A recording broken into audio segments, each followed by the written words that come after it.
गणतन्त्र देशनि बयनिख्रुइ देरसिन फोरबो सायख'थि जि बिसायख'थियाव मैया आसामनि मोनबा विधानसभा बियाबाव उफ्रा बिसायख'थि जानानै थांबाय बेबादिनो सिदलियावबो मैया जानानै थांबाय इउपिपिएल एनडिए दोलोनिफ्राय देरहासार जाबाय जे बिपिएफ दोलोनिफ्रायबो गोबां भटखौ मोननायखौ जों मोनदों नोंथांमोनहाबो बिसायख'थियाव गोख्रों बाहागो लादों बिपिएफ दल हिसाबै जे मा बुंनो सानो नोंथां गिबियावनो आङो नोंथांमोनखौ साबायखर बावदों आरो नैथियाव बिटिसिनि रायजो राजा बयखौबो साबायखर बावहरदों नंगौ मैयानि दिनाव उफ्रा बिसायख'थिनि रिजाल्टआ मोनबाय गोबां खस्थ' खालामनाय नाजानायजों दिनै बे रिजाल्टखौ इउपिपिएल पार्टिनि जों दैदेनजानाय निर्मल कुमार ब्रह्म बिथाङा देरहानायखौ बजबना लानो हाबाय बेयाव जेननाय देरहायाथ' थाखायो नङा होमबा दा आं मैयाबो कंग्रेसुलेसन होदों जोंबो नाजायाखै नङा बहुत नाजादों एसेल' खस्थ' खालामदों आरो गोबां खस्थ' खालामबावनांगोन आद्रा दङ बबे लाइनजों दिनै बांसिन भटखौ मोननो हायाखै आरो बिनि डिमेरिटआ मा बिनि लोरबांथिया मा बेखौ जोङो मिन्थिनो मोनदों दा आं बेखौनो बुङो पावार दङ गभर्नमेन्ट दङ थाखा फैसा दङ बिटिआर गभर्नमेन्टआ आरो प्रमद बर' बिथांनि सरकारा आरोबाव जानो हागौ एप्रिलसिम थाबावनांगौ मिथिनाय बायदि बे सैथोयै फ्राय गभर्नमेन्ट थानायाव जुजिनानै देरहानायखौ लाबोनाया एसेबां गोरलै नङा आरो खोब खम बेखौ नुयो दा बे सैथोयै बिथांमोना देरहाबाय आंनिफ्राय आं मैयाबो कंग्रेसुलेसन होखाबाय दिनैबो आं होदों आरो आं बुंगोन रायजोनो होनाय कमिटमेन्ट रायजोनो होनाय रादाय रायजोनो होनाय खोथाफोरखौ मावलांथों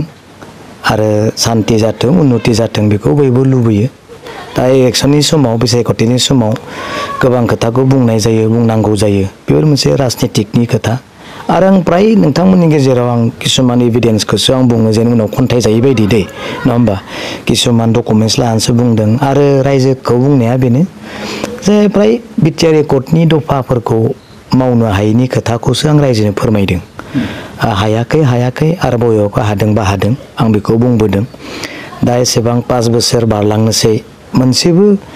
बिटिआर एकर्डनि दफाया जिथु मावफुंजायाखै बेखौ आं रायजोनोसो खोन्थादों बबे मावफुंजायाखै दिल्लीजों बबे दफाया रिजेक्ट खालामजाखो बबे दफाया आइबि रिपर्टजों मोनसे होनो हायै मोनसे अबस्थायाव वार्डफोरखौ बुंजाखो बिसोरनि डिपार्टमेन्टनि बिउरोक्रेट्सफोरा माबायदि दिल्लीनि माइनुटजों लिरनानै हरखो बिटिसिआव बेफोर खोथाखौसो आं रायजोनो फोरमायदों आरो जिहेतु उफ्रा बिसायख'थिया जोबनानै थांबाय जेननायखौबो नोंथांमोना बजबना लाबाय फैगौ 2025नि जे बिटिसि काउन्सिल इलेक्सन बेनि थाखाय दलखौ माबायदि गोख्रोंनि थाखाय साखाफारा खालामो बेखौ पार्टिया बिपिएफ पार्टिया गावसिनि लाइनजों निश्चय गोख्रों खालामगोन आंथ' बिपिएफ पार्टि हिसाबै आंहा खुनु मेम्बारबो नङा खिन्थु आं सहाय खालामबोदों आं गावनो हारसिं सहाय खालामबोदों सहयोग मोनदों रायजोनि अननाय मोनदों दा 2025 मायथाइनि हिसाबै आं बेखौनो बुंगोन निश्चय 2025 मायथाइनि इलेक्सना सम्पूर्ण आलादा जागोन आरो आं बेखौनो बुंनो सानो जे इउपिपिएल दोलोनि रंजानाया मैयानि दिनावनो जोबथा होनना आं बुंनो नागिरो दे मैयानि देरहानायानो इउपिपिएलनि थाखाय जोबथा देरहानाय होनना आं सानगोन गोबाङा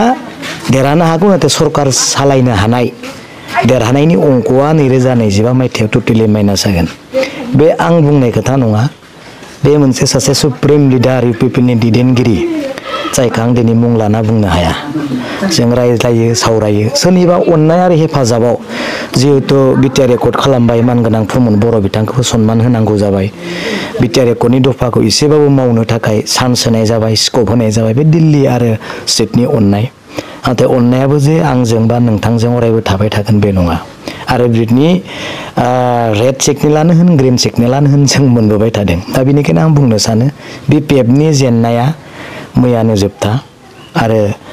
इउपिपिएलनि देरहानायनि रंजानाया मैयानो जोबथा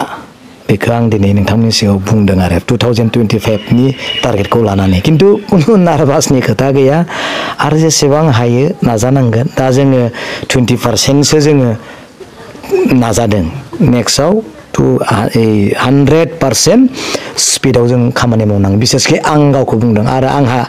आं बुंदों आं राजनितिनि थाखायनो जोबथेसालियाव थांनांदोंब्ला राजनितिकजोंनो आङो बेनि एन्सारखौ होगोन आं दासिमबो बेफोरनि माबाखौ लाथ'वाखै बेखौ बुंबाला गाज्रि खोनायो प्रतिहुद होननाय खोनायो खिन्थु नङा खिन्थु आं बिराद मोनसे गिदिर झटका होनांगौ दङ 2025 मायथाइयाव आंहा 91 देशनि मोनसे झटका होनांगौ दङ बेखौ फैबाय थानाय समावसो खोन्थागोन आरो थेंक इउ